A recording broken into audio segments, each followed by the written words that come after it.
So now start करते हैं अपन एकदम fresh topic, causes for falling nature of demand curve, यानी कि डिमांड का डाउनवर्ड स्लोपिंग क्यों रहता है। प्राइस और डिमांड के बीच में इनवर्स रिलेशन है तो क्यों है, इसके बारे में अब हम चर्चा करने वाले हैं। तो वैसे तो बहुत सारे अलग अलग रीज़न हो सकते हैं जिसके कारण डिमांड कर्व फॉल हो रहा है फ्रॉम लेफ्ट टू राइट। तो इसके मेन रीजंस क्या क्या है उसको एक एक करके डिस्कस करते हैं। सबसे पहले दिया हुआ है law of diminishing marginal utility. So law of diminishing marginal utility क्या कहता है, डिमिनिशिंग यानी कि कम होना, मार्जिनल यानी एक एक्स्ट्रा कंजम्पशन से, यूटिलिटी यानी का मतलब सेटिस्फेक्शन। तो जैसे जैसे आप कमोडिटी की कंजम्पशन बढ़ाते जाते हैं वैसे वैसे उससे मिलने वाला सेटिस्फेक्शन यानी कि यूटिलिटी कम होते जाती है। जैसे जैसे आप किसी भी चीज़ का कंजम्पशन इंक्रीज करते जाते हैं वैसे वैसे उससे मिलने वाली यूटिलिटी आपकी हमेशा कम होती रहती है, यानी कि सेटिस्फेक्शन उससे जो प्राप्त होती है आपको वो हमेशा कम होते जाती है पिछली कमोडिटी के मुकाबले। सो इस शेड्यूल से अपन इस बात को समझने की कोशिश करते हैं। मान लेते हैं ये कोई कमोडिटी है पिज़्ज़ा, अभी आपको बहुत ज़्यादा भूख लग रही है और आप पिज़्ज़ा खाने गए, तो जो पहला पिज़्ज़ा आप कंज्यूम करेंगे तो उससे आपको मिलने वाली सेटिस्फेक्शन कितनी है, 50 की, 50 यूटिल्स की सेटिस्फेक्शन आपको मिल रही है, ऐसा अपन एग्जांपल में मान रहे हैं। मार्जिनल यूटिलिटी का मतलब होता है एक एक्स्ट्रा कमोडिटी को कंज्यूम करने से एक्स्ट्रा सेटिस्फेक्शन जो हमको मिलती है वो अपन मार्जिनल यूटिलिटी कहते हैं उसे। और यूटिल्स क्या होता है सर, आपने बोला 50 यूटिल्स की सेटिस्फेक्शन। यूटिल्स यानी कि आपके नापने का तरीका कि आपको कितनी सेटिस्फेक्शन मिल रही है, ये पर्सन टू पर्सन डिफर कर सकती है। यूटिल्स एक प्योरली साइकोलॉजिकल नंबर है जो आप खुद से देते हैं जब कोई कमोडिटी को आप कंज्यूम करते हैं तो उससे मिलने वाली सेटिस्फेक्शन को आप खुद ही बता रहे हैं। यूटिल्स को आप इन टर्म्स ऑफ रुपीज़ भी निकाल सकते हैं, ये ऐसा कह सकता हूँ मैं कि पहला पिज़्ज़ा खाए तो आपको 50 रुपये की खुशी मिली, सेकंड पिज़्ज़ा कंज्यूम किया तो आपको 30 रुपये की खुशी मिली, और थर्ड पिज़्ज़ा कंज्यूम किया तो आपको 8 रुपये की खुशी मिली है। तो यहाँ पे आप देख रहे हैं जैसे जैसे आपका कंजम्पशन लेवल बढ़ते जा रहा है वैसे वैसे उससे मिलने वाली खुशी कम होते जा रही है। ये कहता कौन है, ये कहता है हमें law of diminishing marginal utility. Sir ये तो कंज्यूमर इक्विलिब्रियम का पार्ट है, ये यहाँ पे कैसे आ गया है, तो यहाँ पे क्यों आया उसका कारण मैं आपको बताता हूँ कि law of diminishing marginal utility कहता है हमें कि कंजम्पशन बढ़ाओगे तो यूटिलिटी भी गिरेगी, और इंसान को अगर कम रुपए की सेटिस्फेक्शन मिलेगी तो वो नेक्स्ट कमोडिटी परचेस करना चाहेगा कम रुपए में। और यही कारण है कि जब प्राइस कम होगा तो ही क्वांटिटी डिमांड इंक्रीज होती है। यदि प्राइस कम नहीं होगा तो इंसान ज़्यादा कमोडिटी डिमांड नहीं करेगा। क्यों नहीं करेगा, क्योंकि उसको मिलने वाली सेटिस्फेक्शन जो है वो हर बार डिक्रीज होते जा रही है। इसलिए आपने सुना होगा कि एक कमोडिटी खरीदोगे तो 10% का डिस्काउंट है, 2 कमोडिटी खरीदोगे तो 30% का डिस्काउंट है, 4 कमोडिटी खरीदोगे तो 45% का डिस्काउंट है। वो इसलिए कहते हैं क्योंकि उनको पता है कि आप ज़्यादा कमोडिटी कंज्यूम करोगे तो आपको सेटिस्फेक्शन कम मिलेगा, इसलिए आप कम पे करने के लिए रेडी होगे। और यही कारण है कि डिमांड कर्व जो है हमारा गिरता हुआ नजर आता है, यानी कि डाउनवर्ड स्लोपिंग का रहता है। तो अब आपको कनेक्शन समझ में आया। Law of diminishing marginal utility हमें ये कहता है कि एक्स्ट्रा कंजम्पशन करोगे तो कम रुपए की सेटिस्फेक्शन मिलेगी, कम रुपए की सेटिस्फेक्शन मिलेगी तो आप कम रुपए में ही उस प्रोडक्ट को परचेज करना चाहोगे। दैट्स वाई प्राइस कम होगा तो ही आप कमोडिटी की डिमांड करोगे, अदरवाइज नहीं करोगे। तो ये हमारा पहला पॉइंट होता है समाप्त। जैसे जैसे मैं शेड्यूल बनाता हूँ, एग्जाम्पल बनाता हूँ, वैसे वैसे आपको भी बना लेने चाहिए। बाद में जब आप रिवाइज करेंगे तो बहुत ज़्यादा आसानी होगी। बुक में इस प्रकार से डायरेक्ट एग्जाम्पल के साथ या फिर शेड्यूल के साथ जहाँ पे ज़रूरत है वहाँ पे हर जगह ज़रूरी नहीं कि दिया हो, जैसे यहाँ पे law of diminishing marginal utility जो आपकी मॉड्यूल में दिया हुआ है, इस पॉइंट में डिमांड कर्व फॉलिंग क्यों है, वहाँ पे ये एग्जाम्पल नहीं दिया हुआ है, तो आप कृपया करके इसको भी उतार लीजिएगा। सो आ गए अपन बुक में। According to law of diminishing marginal utility when the quantity of goods is more, यानी जब कंजम्पशन ज़्यादा करोगे the marginal utility of commodity will be less, so the consumer demands more good when the price is less, that's why demand curve slopes downward from left to right. तो ये जो मैंने highlight किया है वो भी आप हाईलाइट कर लीजिए। चलिए नेक्स्ट पार्ट में बढ़ते हैं अपन। सेकंड रीजन क्यों डिमांड कर्व हमेशा डाउनवर्ड स्लोपिंग रहता है या क्यों प्राइस और डिमांड के बीच में इन्वर्स रिलेशन होता है। तो आ जाते हैं सेकंड पॉइंट में। सेकंड पॉइंट है हमारा सब्स्टिट्यूशन इफेक्ट। सो इस एग्जाम्पल से आपको ये पॉइंट समझ में आएगा लॉ ऑफ सब्स्टिट्यूशन इफेक्ट क्या कहता है। सबसे पहले ये पेप्सी है और ये है कोका कोला। पेप्सी और कोका कोला जो है ये आपस में किस टाइप के गुड्स हैं, ये आपस में सब्स्टिट्यूट गुड्स है। सर सब्स्टिट्यूट गुड्स मतलब, सब्स्टिट्यूट गुड्स का मतलब होता है ऐसा गुड्स जो एक दूसरे के बदले इस्तेमाल किए जा सकते हैं। अब पेप्सी इंसान को नहीं मिलेगी तो उसके बदले वो कोका कोला परचेस करने को रेडी हो जाता है मोस्ट ऑफ द टाइम। तो पेप्सी एंड कोका कोला एक दूसरे के बदले इस्तेमाल किए जा सकते हैं, दैट्स वाई इनको अपन कहते हैं substitute goods. Now substitute goods अपने को समझ में आ गए, पेप्सी और कोका कोला सब्स्टिट्यूट गुड्स है। हमारा प्रोडक्ट है मान लेते हैं पेप्सी और हमारा सब्स्टिट्यूट गुड्स है मान लेते हैं कोका कोला। नाउ पेप्सी भी 40 रुपये की है और कोका कोला भी 40 रुपये की है। पेप्सी का प्राइस गिर के हो गया क्या 30 रुपये। पेप्सी के प्राइस में क्या आ गया, फॉल आ गई। नाउ कोका कोला रिलेटिवली क्या हो गई, महंगी हो गई है। सर बहुत महंगी लग रही है अब तो पेप्सी के सामने। सेम ना, सेम मान लेते सेम, अपन 500 ml की बात कर रहे हैं। पेप्सी 40 रुपये की मिलती थी 500 ml, कोका कोला भी 500 ml 40 रुपये का मिलता था।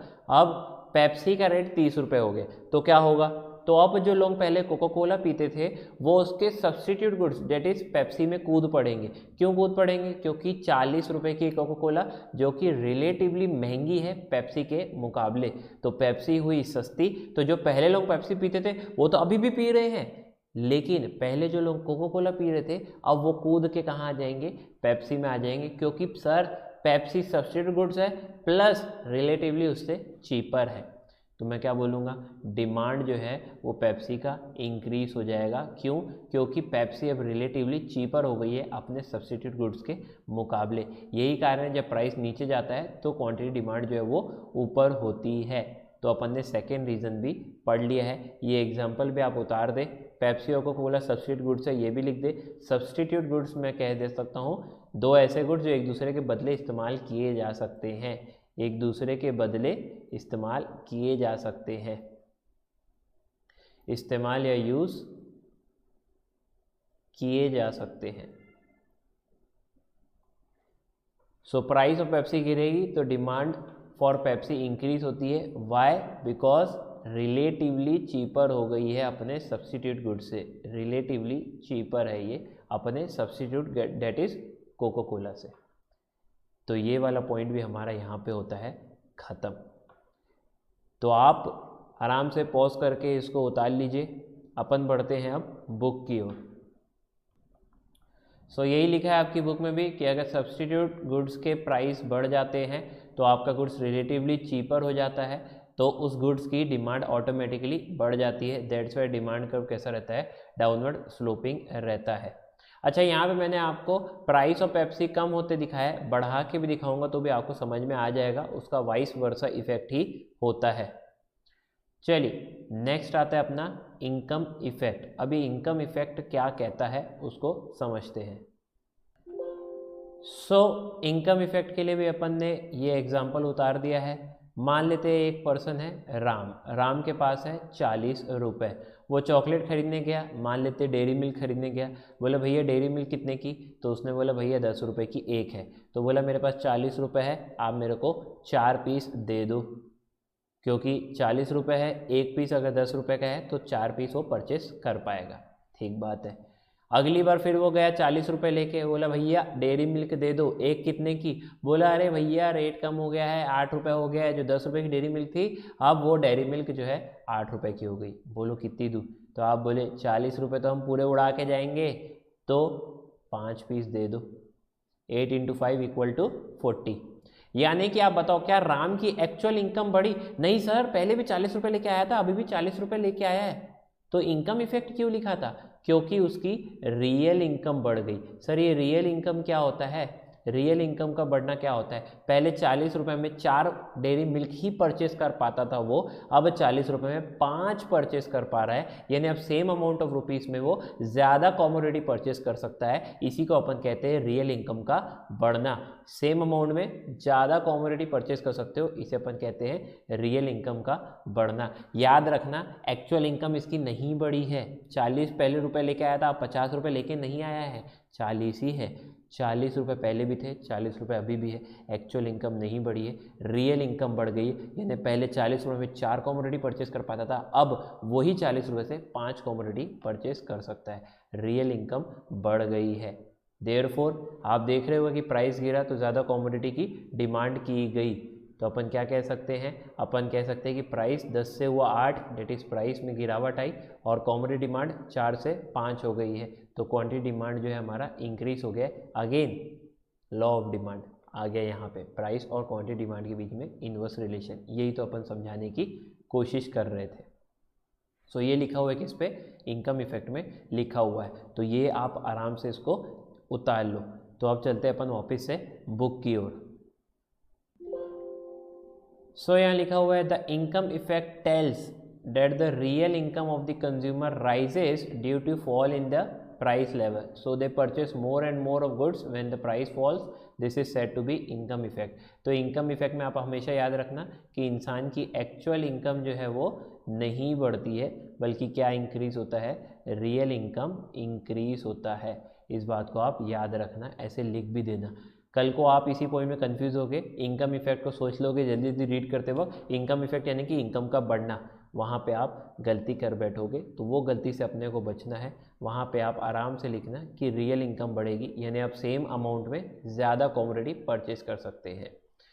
चलिए गुरु, नेक्स्ट पॉइंट में चलते हैं। अब नेक्स्ट पॉइंट है हमारा न्यू बायर्स। नया पॉइंट हमारा क्या है, new buyers. So new buyers में अपन ये डिस्कस कर सकते हैं कि मान लेते हैं आप टेलीविज़न खरीदने गए, टेलीविज़न का रेट था 40,000 रुपये। आपने गए, आपने बोला भैया कितने का, उसने बोला 40,000 रुपये का है। आप बोले मेरे पास तो यार सिर्फ और सिर्फ 35,000 ही है। तो आप खाली हाथ चले आए।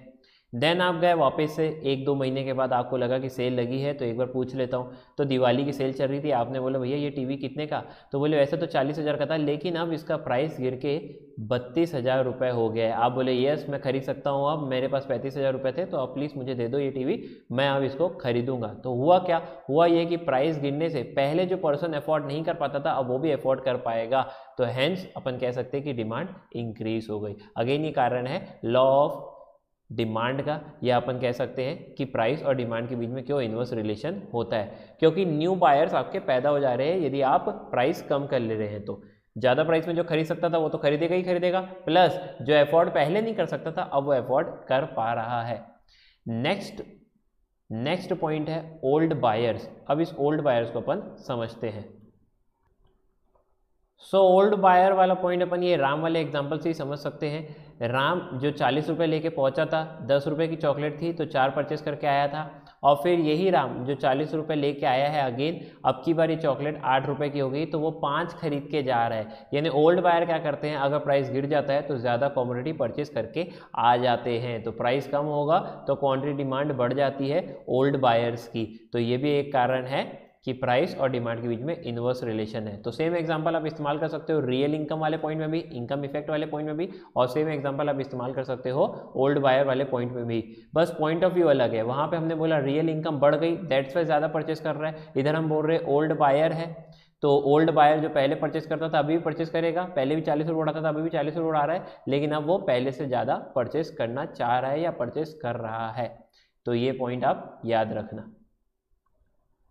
सो यहाँ किताब में लिखा हुआ है when the price of anything decreases the old buyer purchase more goods than before, so the demand will be increased, that is why the demand curve slopes downward from left to right. तो हमारे ये topic जो होता है वो यहाँ पे होता है समाप्त। पांचों पॉइंट एक बार अपन देख लेते हैं। सबसे पहले लिखा हुआ है law of diminishing marginal utility. ये कहता है कि जैसे जैसे कंजम्पशन बढ़ते जाएगी उससे मिलने वाली यूटिलिटी कम होगी, यूटिलिटी कम होगी तो हम कम पैसा खर्चना चाहोगे, तो प्राइस कम होगी तो ही आप ज़्यादा डिमांड करोगे, अदरवाइज आप डिमांड ज़्यादा नहीं करोगे। देन अपन ने देखा क्या, सब्सटीट्यूशन इफेक्ट। सब्सटीट्यूशन इफेक्ट कहता है कि यदि आपका प्राइस गिर जाता है तो सब्सिडी गुड्स के मुकाबले आप रिलेटिवली चीपर हो जाते हो, दैट्स वाई आपके प्रोडक्ट की डिमांड बढ़ जाएगी, क्योंकि आपके बायर्स तो परचेस करेंगे ही करेंगे, लेकिन जो पहले कोको कोला खरीदते थे अब वो भी पेप्सी खरीदने लग जाएंगे, क्योंकि पेप्सी रिलेटिवली चीपर है अपने subsidy goods that is Coca Cola से। नेक्स्ट है इनकम इफेक्ट। इनकम इफेक्ट ये कहता है कि अगर किसी भी प्रोडक्ट के प्राइस गिर जाते हैं तो रियल इनकम बढ़ जाती है कंज्यूमर की, यानी कि अब वो सेम अमाउंट में ज़्यादा कमोडिटी परचेज कर सकते हैं और करते हैं, दैट्स वाई प्राइस गिरता है तो डिमांड बढ़ जाती है। सेम एग्जांपल अपन ओल्ड बायर्स में भी इस्तेमाल किए थे। नेक्स्ट पॉइंट है न्यू बायर। जब प्राइस ज़्यादा था, आपका जो बजट है वो अफोर्ड नहीं कर पा रहा था उस प्रोडक्ट को, तो फिर क्या किया आपने, जैसे ही प्राइस गिरा दिवाली की सेल या किसी भी सेल में, तो आपने जाके परचेस कर लिया। क्यों कर दिया? क्योंकि अब आपके अफोर्ड कर सकते हो, आपके बजट के अंदर ये बात आ चुकी है। दैट्स वाई आप देखोगे कि धनतेरस में, दिवाली में लोग वेट करते हैं, नवरात्रि आएगी तो परचेस करेंगे, दिवाली आएगी तो परचेस करेंगे। क्यों भाई? तब क्यों परचेस करोगे? क्योंकि आपको पता है कि तब 20%, 30%, 40% तक का डिस्काउंट मिलने वाला है। तो that is why festive season में आपकी सेल हमेशा बढ़ जाती है, डेट इज डिमांड बढ़ जाती है। देन आगे ओल्ड बायर। ओल्ड बायर तो आप राम वाले एग्जांपल से समझ सकते ही हैं, यानी कि ओल्ड बायर जब प्राइस कम हो जाते हैं तो वही कमोडिटी की कंजम्पशन बढ़ा दिया करते हैं, दैट्स वाई प्राइस कम होगी तो डिमांड बढ़ेगा। अच्छा, ये सब मैंने जो एग्जांपल दिए उसमें प्राइस कम हुआ है तो डिमांड बढ़ेगा बताया हूँ, इसका वाइस वर्सा भी याद रखना। अगर यही सारे एग्जांपल में प्राइस बढ़ जाएगा तो डिमांड भी कम हो जाएगी, इसका उल्टा उल्टा भी हो जाएगा। तो इसी के साथ ये टॉपिक होता है हमारा समाप्त। नाउ याद है लॉ ऑफ डिमांड में अपन ने पढ़ा था, सर क्या पढ़े थे लॉ ऑफ डिमांड में? लॉ ऑफ डिमांड में अपन पढ़े थे कि प्राइस अगर ऊपर जाएगा तो क्वांटिटी डिमांड नीचे होगी, अदर फैक्टर्स क्या होने चाहिए? कांस्टेंट होने चाहिए। यानी फैक्टर्स अफेक्टिंग डिमांड तो हमें पहले पता होना चाहिए ना सर। तो अब यही टॉपिक पढ़ने वाले हैं, डिटर्मिनेंट्स ऑफ डिमांड। डिटर्मिनेंट्स का मतलब होता है फैक्टर्स अफेक्टिंग डिमांड। ऐसे कौन कौन से फैक्टर्स हैं जो डिमांड को अफेक्ट करते हैं? किसी भी कमोडिटी की डिमांड किसके ऊपर डिपेंड करती है, कैसे अफेक्ट होती है, उस सारे पॉइंट को अपन डिस्कस करने वाले हैं।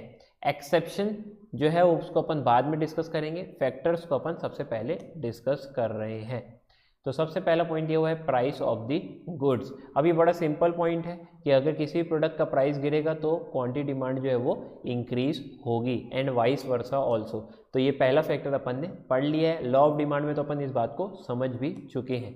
याद रखना, पहले जो फैक्टर दिया है प्राइस ऑफ द गुड्स, इसको छोड़ के जितने भी नीचे फैक्टर दिए हुए हैं सबको हम क्या बोलेंगे? अदर फैक्टर्स बोलेंगे। सबको अपन क्या बोलेंगे?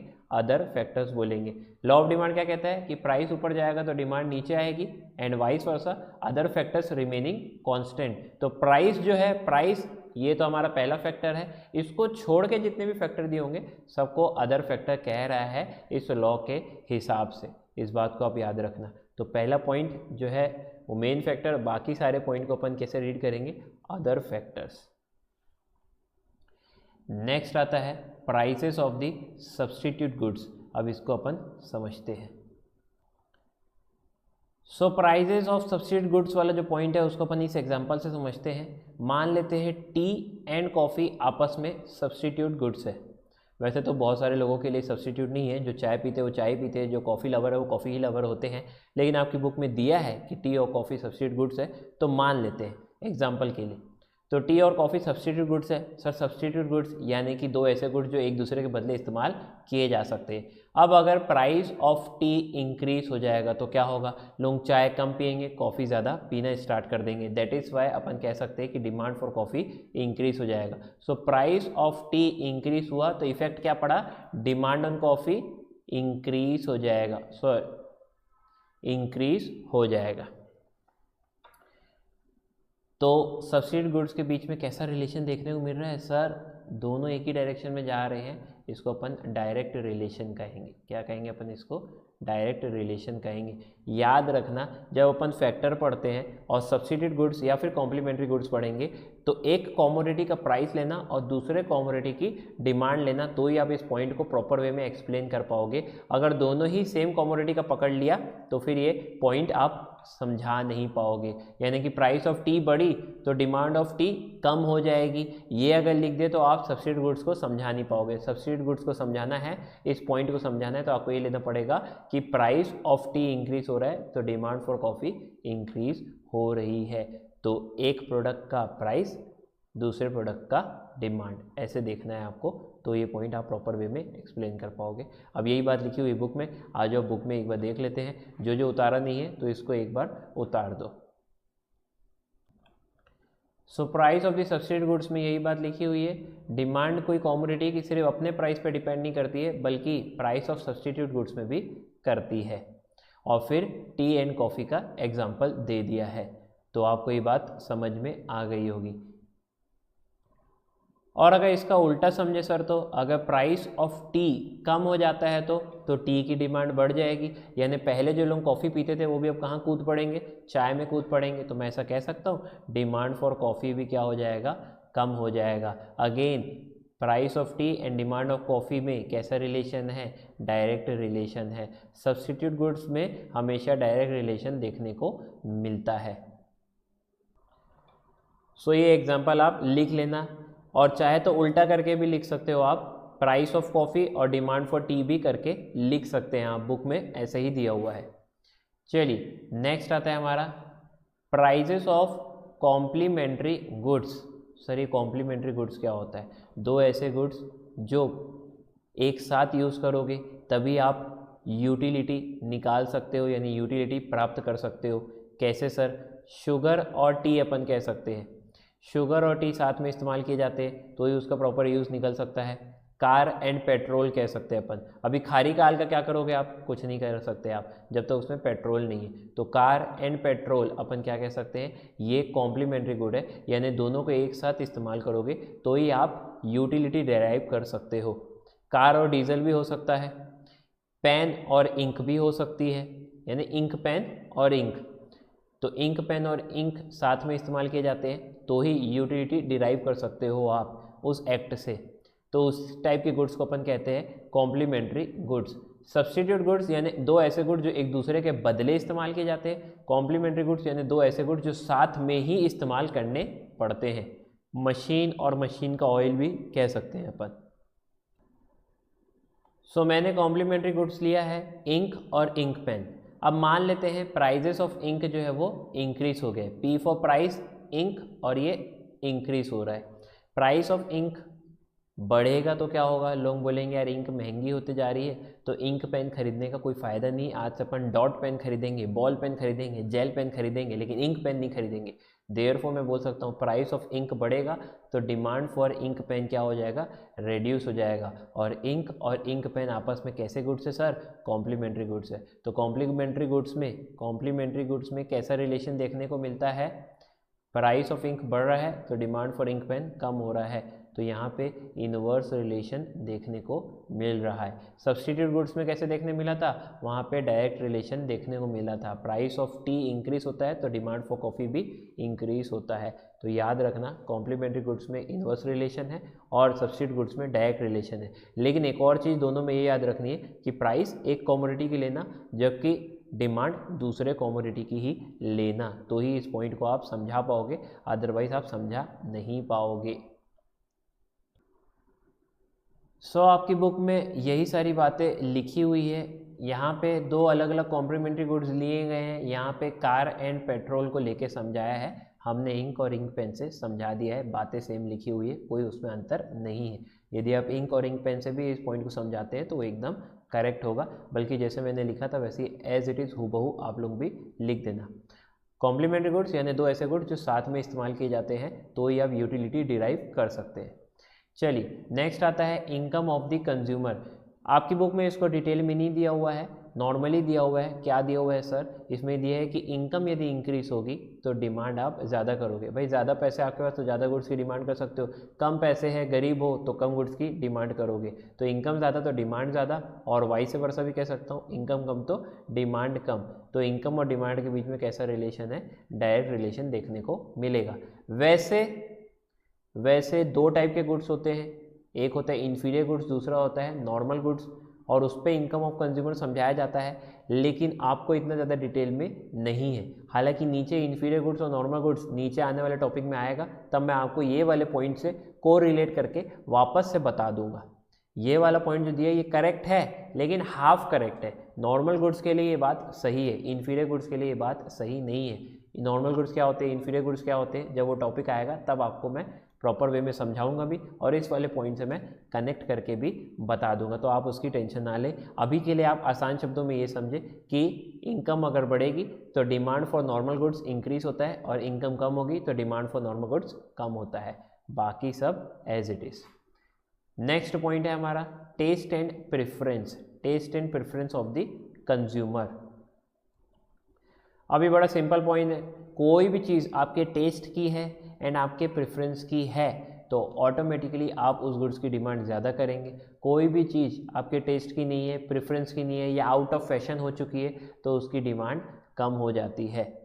बस यही चीज़ लिखी हुई है। अगर आपके टेस्ट एंड प्रेफरेंस की है तो डिमांड ज़्यादा, यदि टेस्ट चेंज हो जाता है तो उस गुड्स की डिमांड भी चेंज हो जाती है। टेस्ट एंड प्रेफरेंस है तो डिमांड ज़्यादा, टेस्ट एंड प्रेफरेंस नहीं है या टेस्ट एंड प्रेफरेंस चेंज हो गई तो ओल्ड गुड्स की डिमांड जो है वो कम हो जाएगी। नेक्स्ट पॉइंट दिया हुआ है पॉपुलेशन। भाई पॉपुलेशन जहाँ पे ज़्यादा होगी, ज़्यादा लोग रह रहे हैं तो ज़्यादा गुड्स की डिमांड आपको मिलेगी, और पॉपुलेशन कम होगी तो डिमांड भी कम होगी। बड़ा सिंपल पॉइंट है। पॉपुलेशन यदि ज़्यादा होगा तो क्वांटिटी ऑफ गुड्स की डिमांड भी ज़्यादा होगी।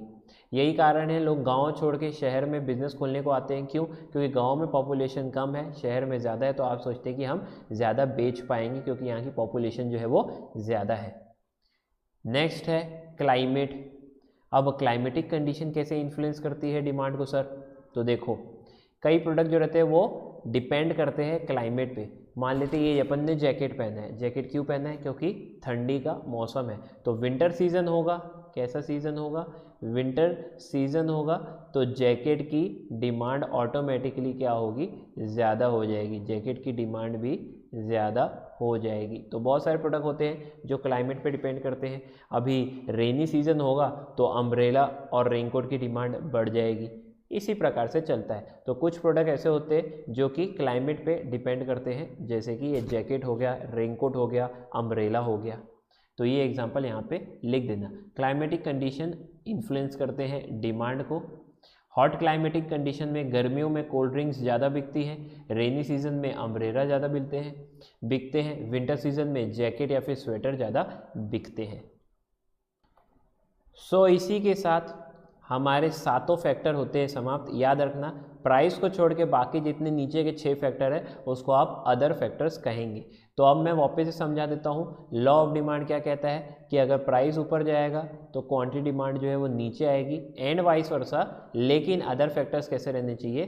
कांस्टेंट रहने चाहिए। और अब अदर फैक्टर्स आपको समझ में आ गया है। जो पहला पॉइंट था वो था प्राइस, उसके बाद जितने भी फैक्टर दिए जैसे कि price of complementary goods, price of substitute goods, ये पॉपुलेशन, क्लाइमेट, ये सब क्या आ जाएंगे? अदर फैक्टर्स हो जाएंगे। तो प्राइस को छोड़ के बाकी अदर फैक्टर्स अगर चेंज ना हुए तो आपको ये देखने को मिलेगा कि प्राइस और डिमांड में इनवर्स रिलेशन है। लेकिन सर अगर अदर फैक्टर साथ में चेंज हो गए तो हो सकता है लॉ ऑफ डिमांड काम ना करे।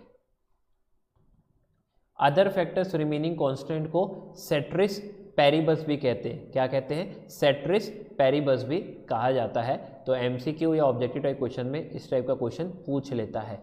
तो इस प्रकार लॉ ऑफ डिमांड होता है यहाँ पे समाप्त, क्योंकि मैंने आपको बोला था लॉ ऑफ डिमांड जब अपन फैक्टर्स पढ़ लेंगे तब मैं आपको वापस से रिकनेक्ट करूँगा और हमारा फैक्टर्स अफेक्टिंग डिमांड भी पूरी तरह खत्म होता है। तो अब मिलते हैं अपन नेक्स्ट क्लास में। जितना अपन पढ़े आप उसको प्रॉपर वे में रिवाइज करके आना, तो आगे के पॉइंट समझ में आएंगे। डिमांड चैप्टर ऐसा है कि अगर आपको पिछला जो पढ़ाया हुआ है वो पढ़ के आओगे तो नेक्स्ट टॉपिक बड़े आराम से फ्लो में समझ में आते रहते हैं। So thank you very much and bye bye, God bless you all.